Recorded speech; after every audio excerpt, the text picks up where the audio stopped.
life is typical of India. The peasant and his plough are the very symbols of our nation. This is the story of a South Indian village with all its characteristic beauty and simple charm. At daybreak, the women and children go to bathe in the stream, while the cattle are led out to graze to the tune of their tinkling bells.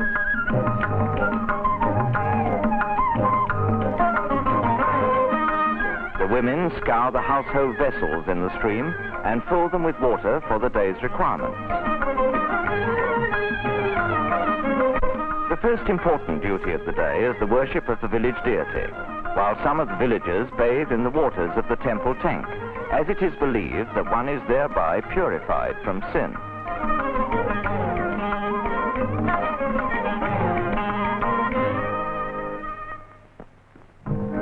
However poor he may be, the South Indian villager is noted for his scrupulous cleanliness. Even the humblest homes are kept in perfect order. Nearly all tasks are performed in company, as community life is especially characteristic of the South. In this street live Brahmins, their house fronts beautifully adorned with columns. As in all villages, news is passed round quickly. In this house, there is much to talk about, as there's going to be a wedding in 2 months' time. This must surely be the bride.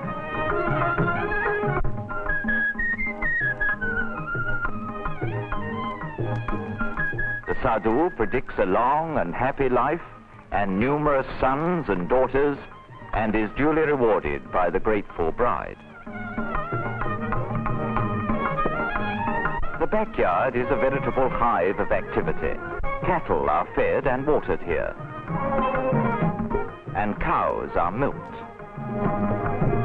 Women sing village songs as they pound the rice. Done thus to music instead of gossip, work progresses swiftly.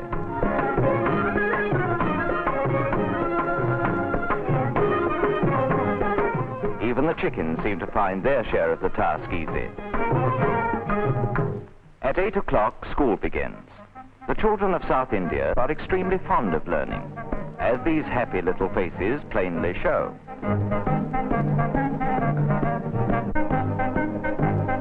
When lessons are over, the children play typical local games. The South Indian village is a self-sufficient unit.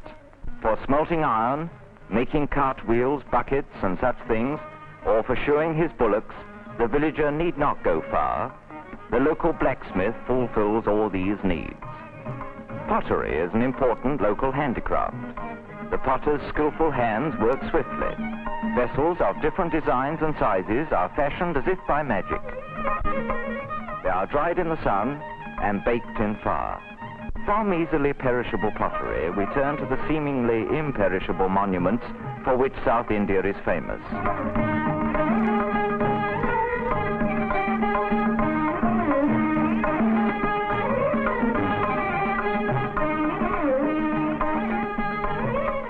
These wonderful images express all the emotions, for each of which there is a set symbol. The coconut tree is useful in many ways, and both coconuts and leaves serve a number of purposes. The stem is cut in two, and by interweaving the leaves, thatch is made. The children are taught at a very early age to help in this work. Basket making is another industry in which coconut leaves are used, such baskets being very strong and serviceable. Rope is made out of the fiber from the outer cover of the coconut. The work is done either by improvised wheels or by hand. Sometimes ropes are made from palmyra leaves as well. In many of the villages, the main occupation of the people is weaving. They spin the yarn on the charka, size it, and weave it on the hand loom. Apart from the khadi thus prepared, they also purchase mill yarn and weave it on their looms. Our hand-spun clothing has done much to alleviate the cloth shortage.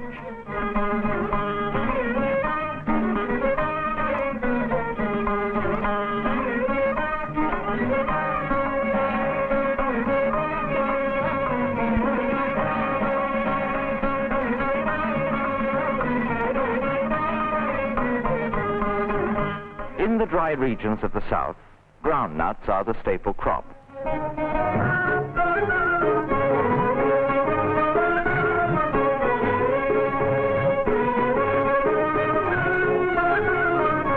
It is not we alone who like to munch them. They are popular with all, from our venerable ancestors to our youngest descendants. Groundnut oil is being prepared here. This oil is widely used in cooking nowadays.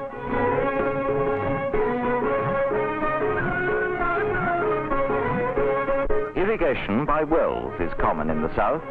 The water is drawn from the wells in large buckets and emptied into the streams whence it flows to the thirsty fields.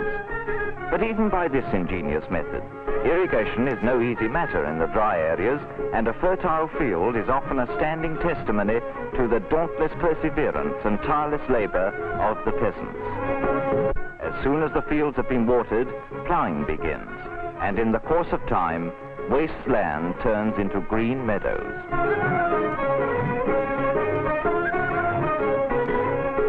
Whatever the villagers do, they sing their way through their work, forgetting their weariness in the joy of music. Harvesting, naturally, is an occasion for especial enthusiasm. If the land is their own and the harvest a good one, their gladness knows no bounds, and they seem not to be aware of the heavy burdens they carry as they gather in the crops. As the carriers transport the hay to the marketplace, they still sing their melodious folk songs.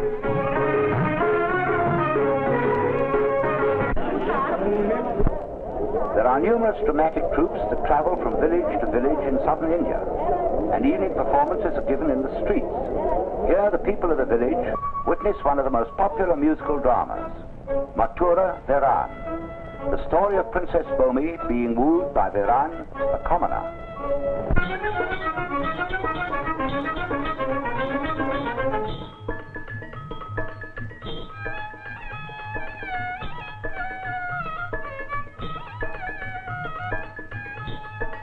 வானம் குமுறுதம்மா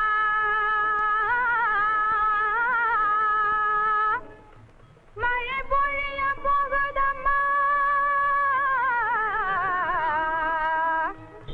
காணாத காட்சியெல்லாம் காணுதம்மா வானத்திலே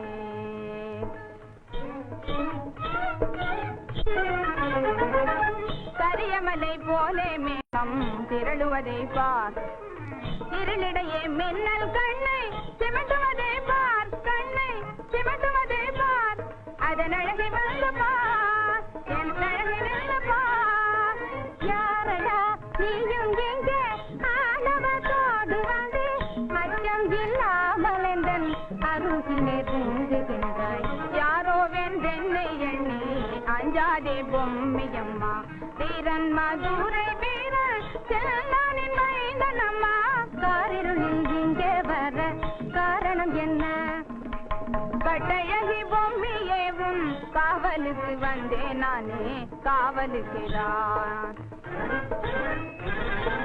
தனியாக என்னை விட்டு போகலாமோ தையலினி ஏன் உனக்கு ஒரு காவலா இல்லை உந்தனை கூடவுமே ஆவல் என்ன கூடவும் ஆவலா குறும்பு பேச்சு பேசுறி கரும்பே உன்மேல் ஆசை வச்சேன் உன்மேலே நான் ஆளான உன்னை கண்டேன் ஆளான உன்னை கண்டேன் அன்பு கொண்டேன் பெண்மையிலே ஆளான உன்னை கண்டேன் அன்பு கொண்டேன் பெண்மையிலே ஆசையெல்லாம் கொள்ளை கொண்டீர் ஆனழகா மன்மதன் நீர் அஞ்சாத தீரரும் நீர் ஆனழகா மன்மதன் நீர் அஞ்சாத தீரரும் நீர்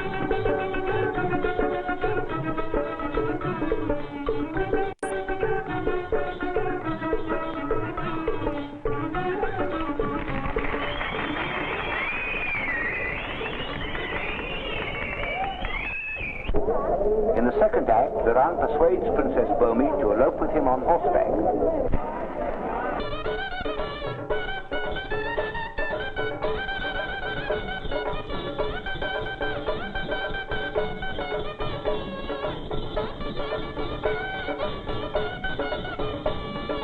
கட்டுக்காவலை காதழகு பொம்மி அம்மா உன்னை கொண்டு வந்தேன் பாரு. நான் வர மாட்டேன் என்று சொன்னாலே என்ன செய்ய முடியும், எப்படி கொண்டு வர முடியும்? பூதம் போல நான் வந்து உன்னையே தூக்கி வந்து இருப்பேன், பந்து போல் எடுத்து வந்து இருப்பேன். பூதம் போல நீ வந்திருந்தால் நான் புழுவின் வடிவமாகி பூமிக்குள்ளே நான் புகுந்துடுவேன், நீ ஏமாந்துடுவாயே. பூமிக்குள்ளே நீ புகுந்திருந்தாலே எலியாய் மாறிய நான் வளையும் தோண்டி பிடித்திடுவேன். எலி உருவானால் நான் பெரும் பூனை வடிவமாகி வந்து மியாவ் மியாவ் என்று கற்றுவேன், எலியும் நடுங்கிடவே. பூனை போல் வந்தால் புலியொரு கொள்வேன், நடுங்கிய பயந்திடுவாய், பொம்மினி அடங்கி ஒடுங்கிடுவாய். பம்பு ஏனினி அன்பு வீரனே, இன்பமாக வாழ்வோம், நாம் இன்பமாக வாழ்வோம், நாம் ஒன்று சேர்ந்து வாழ்வோம்.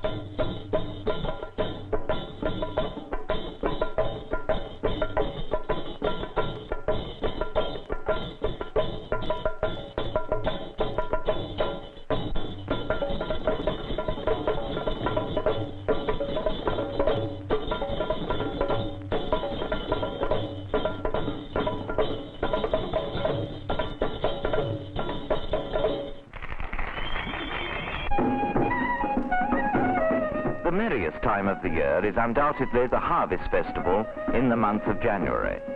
Bandits and peasants, rich and poor, all flock to take part. First, the images are carried in procession. The village dancer is much in evidence on these occasions, for the South Indians are passionately fond of dancing, which plays a great part in all their lives. The most exciting event of the Harvest Festival is the Jallikattu, or bull sport. The enraged animal is let loose with a purse tied round its neck. Whoever now takes the bull by the horns is not only the lucky prize winner, but also the hero of the village.